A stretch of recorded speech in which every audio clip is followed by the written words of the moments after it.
Hey everybody, Prepper Nurse 1 here. This video will go up Wednesday at 3 o'clock, so you will look for this video then. As we're getting into winter here, right? Winter season is about to be upon us. I wanted to talk about, I got a list of 15 things that you should have, and actually we could keep adding more. We may add a couple more. Actually, I'm going to add one more. So we're going to call it 16 things. So the 16 thing just popped into my head while I was sitting here. So we're going to talk about 16 different things that you should have, and if you don't, then you're really not prepared for winter. All right. So a lot of things on here. Some of them are realistic. Some of them are not for people. And when I say they're not for people, I'm talking about people in apartments. So we'll go with the first one, right? We'll go with the first one. And this is one that somebody in an apartment probably is not going to have or not be able to have. And that's going to be a backup generator. A lot of people are not going to be able to have a backup generator, but it is a nice thing to have in a power outage. So if you live in suburbia or you're in the country and stuff like that, or just out somewhere that you have a house, you should have a backup generator in preparation for winter. And along with that, with having that generator, you should have enough backup gasoline to be able to make sure that that generator can stay running. And also so I'm just adding on more things as I'm talking, have some backup small engine oil as well. Because technically you're supposed to change that oil out every 30 hours. Does that happen generally? Generally not. But it's definitely good to try to stay on top of that when you're running that small engine. So, but make sure you have, and as a suggestion, probably 30 gallons of gas on hand. If you can do more than that, I would definitely have more than that. My kind of rule of thumb is I like to have at least 100 gallons on hand at all times, to be able to have access to if I need to. So, that's just something for the way that I think with that, okay? The next thing that I would definitely recommend that you have, and everybody can do this one, and that's flashlights. You should definitely have flashlights. And, and with flashlights, another one on the list is battery packs, and make sure that you have those battery packs charged up. Now, for some of you, this would be my advice as well. Rechargeable batteries, right? If you have rechargeable batteries and a way to recharge them, a backup solar system, small solar system that you could plug in and recharge batteries, I would do it that way. All the batteries that I have here on the homestead are rechargeable batteries, because I want to make sure that I can use them over and over and over and over again. That's kind of my game plan if something happens that way. Another thing we can go with is candles. Candles are really important. I don't think a lot of people talk about candles as much, but candles are a really important thing as well. Now, with candles, we can add one more thing with that, and that would be old school oil lanterns, kerosene lanterns and stuff like that. Another really good thing to have. Again, kerosene lanterns probably not going to be best in an apartment. But if you have a house, I would definitely think that you should definitely have kerosene lanterns as well. Alright, now the next one we should all have in our vehicles, and I don't at the moment, just to be 100% forthright and honest about it, is cat litter. Alright, you should have cat litter in your vehicle, because if you get stuck, you can throw cat litter down. It's going to give you traction to get out of whatever area you're stuck in. So, in staying on that same theme with a car, you should either keep a red flag or a red towel in your car to let people know, that you can put that in the window and let people know, hey, I'm broken down. So, that would let people realize that there's something wrong, and that that's what that's going to indicate for them. So emergency service people, if they're out there, they can see that you have that flag on there, and they will stop more than likely to make sure you're okay. Alright? The next one, and I would suggest two different kinds on this one. Snow shovel. You should definitely have some form of a snow shovel in your car, smaller, that you can keep in the trunk to try to help dig you out of a spot if you should get stuck somewhere. Doesn't have to be a great big snow shovel there, but you should have a snow shovel in your home as well, cleaning off sidewalks, a driveway, whatever, digging out unless there's a big snowstorm and those type of things. So having a snow shovel is a really good thing as well. Now a lot of these, the other thing I forgot to mention too that you should definitely have in your vehicle is flares. Now I don't have flares either, being honest again. To let people know that that's where you're at. You could have that flare to signal people, here's where I am. If you see a car's coming and you can fire off that flare and hold it and be like, hey, I'm here, people are going to be more likely to stop and help you in that emergency situation with having the flare. Alright, so where are we going to be?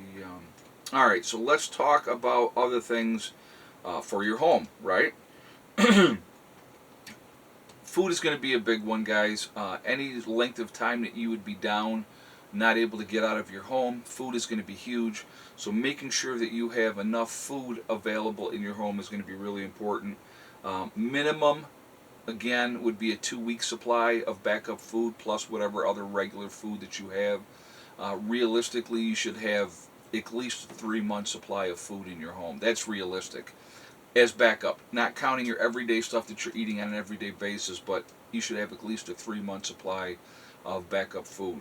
The next one is going to be water and water filtration. I put them both together because it goes in the same thing. Got to have fresh water. So everyone should have some water on hand in their homes. They should also have a backup way to purify water. It's really, really, really important.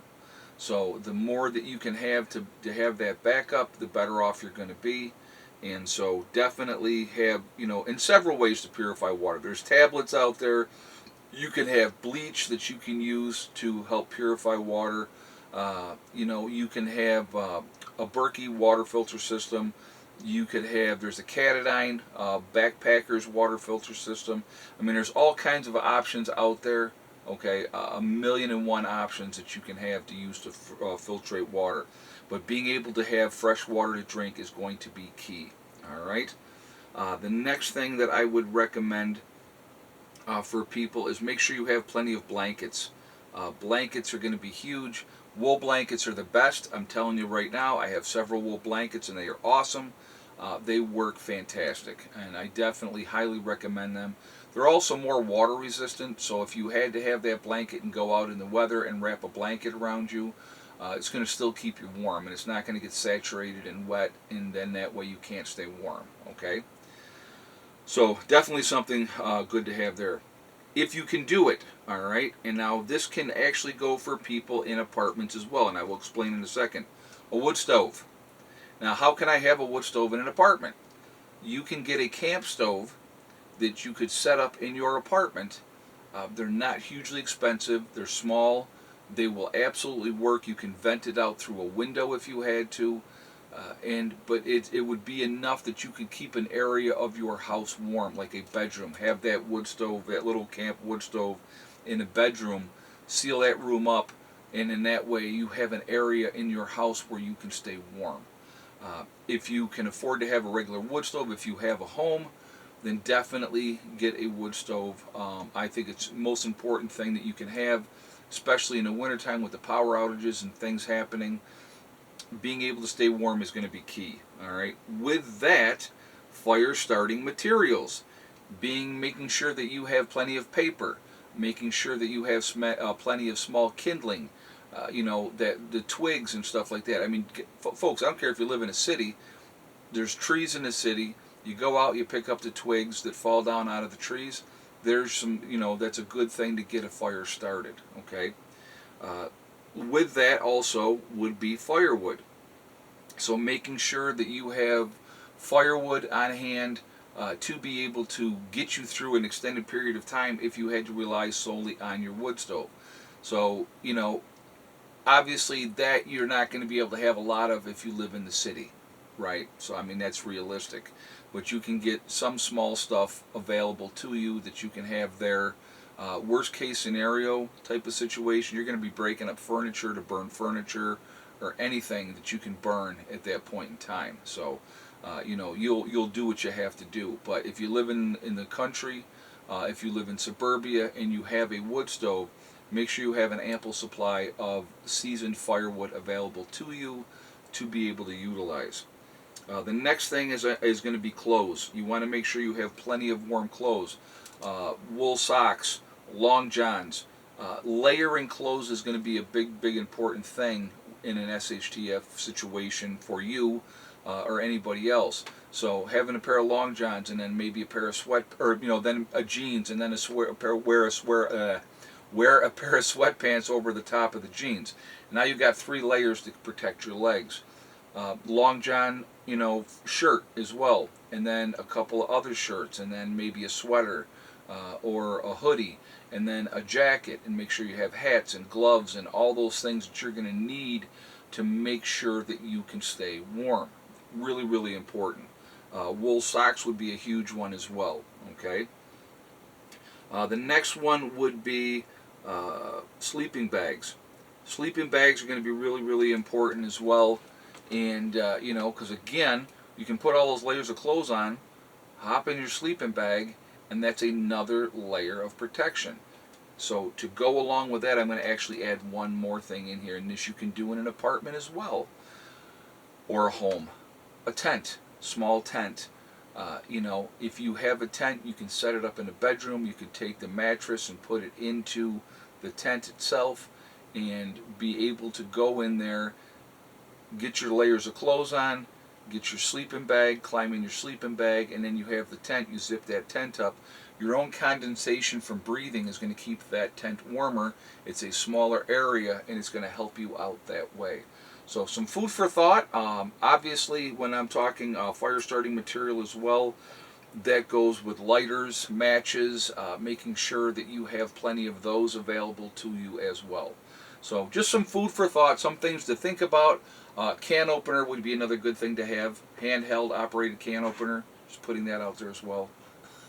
So, but anyway, a lot of good things out there that can be helpful to you. So make sure that you have plenty of everything available. Hopefully this list helps and gives you something to think about. All right, so I'm going to jump off of here for now. I hope you all have a marvelous night, and I will talk to you all later. Prep Nurse 1, out for now.